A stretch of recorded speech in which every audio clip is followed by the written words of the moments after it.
Hello কি বাইরে মেঘলা মেঘলা করছে, একটা কিছু বানা খরচ। কি বানাবো?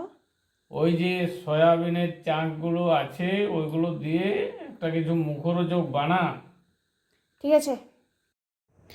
বাবা যখন আমায় অর্ডার করেছে তখন তো কিছু একটা বানাতেই হয় টেস্টি। বাবার কথা মতো আমিও রেডি করে ফেললাম একটা টেস্টি সোয়া চাংস রেসিপি। তোমরাও কি রেসিপিটা জানতে চাও? তাহলে চলো পুরো ভিডিওটা দেখতে থাকো, এই রেসিপিটা তোমাদের জন্য। এখানে সমস্ত সবজি আমি কেটে রেডি করে রেখেছি: গাজর, বেগুন, আলু, মটরশুঁটি, তার সাথে একটু পেঁয়াজ আর লঙ্কা। তারপর কড়াইয়ে একটুখানি তেল দিয়ে সয়া চাংসগুলোকে একটু হালকাভাবে ভেজে নিলাম। তারপর কড়াইয়ে আরও একটু তেল দিয়ে সরিষা, গোটা সরিষাটা একটু নাড়াচাড়া করে দিলাম পেঁয়াজ আর লঙ্কাটা। সেগুলোকে একটু নাড়াচাড়া করার পর দিলাম টমেটো এবং সেটাকে একটু নরম হয়ে আসা পর্যন্ত অপেক্ষা করলাম। তার মাঝে দিয়েছিলাম আদা। তারপর সেগুলোকে একটু নাড়াচাড়া করে পেস্ট বানিয়ে নিয়েছিলাম। পেস্ট বানাতে বানাতে এদিকে আমি রেডি করছিলাম, একটু কড়াইয়ে তেল দিয়েছিলাম আবারও। তারপর আলু, গাজর ওগুলোকে একটু হালকাভাবে ভেজে নিয়েছিলাম, কারণ এগুলো সিদ্ধ হতে একটু সময় লাগে। প্রথমে এগুলোকে একটু সেদ্ধ করে নিয়েছিলাম। এগুলো হালকা সেদ্ধ হয়ে যাওয়ার পর দিয়েছিলাম বেগুনটা একটু নাড়াচাড়া করে দেওয়ার পর আবারও একটুখানি ঢাকা দিয়েছিলাম।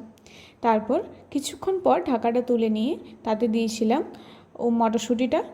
মটরশুঁটিটা দেওয়ার পর কিছুক্ষণ নাড়াচাড়া করার পর দিয়েছিলাম ওই পেস্টটা, টমেটো, কাঁচা লঙ্কা, পেঁয়াজ, ওটার যে পেস্ট করেছিলাম ওটাই দিয়ে দিয়েছিলাম। তারপর বেশ কিছুক্ষণ নাড়াচাড়া করার পর দিয়েছিলাম মশলার মধ্যে ধনে গুঁড়ো, জিরে গুঁড়ো আর একটুখানি গোলমরিচ গুঁড়ো। আর তারপর ভালোভাবে নাড়াচাড়া কিছুক্ষণ করে নিয়েছিলাম। তারপর দিয়েছিলাম সয়া চাংস। তারপর একটুখানি জল মিশিয়ে আবারও ঢাকা দিয়ে রেখে দিয়েছিলাম ফোটার জন্য, যাতে সয়া চাংসগুলো ওই জলটাকে টেনে নেয়। না হলে সয়া চাংসের যে টেস্টটা সেটা আসবে না। অনেকক্ষণ ফুটে যাওয়ার পর তারপর উপর থেকে ধনেপাতা ছড়িয়ে প্রথমে একটু নাড়িয়ে নিয়েছিলাম। তারপরে আবারও উপর থেকে ধনেপাতা ছড়িয়ে রেডি করলাম এই টেস্টি রেসিপিটা।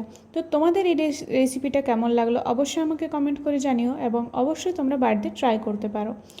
সব কিছু রেডি হওয়ার পর বাবা যেহেতু আমাকে বানাতে দিয়েছিল তাই চলে গেলাম আমি বাবার জন্য নিয়ে। বাবা টেস্ট করে রিভিউটা দিয়েছিল, যেটা ছিল খুবই ভালো। তো আজকের ভিডিওটা এই পর্যন্তই। কেমন লাগলো অবশ্যই আমাকে জানিও।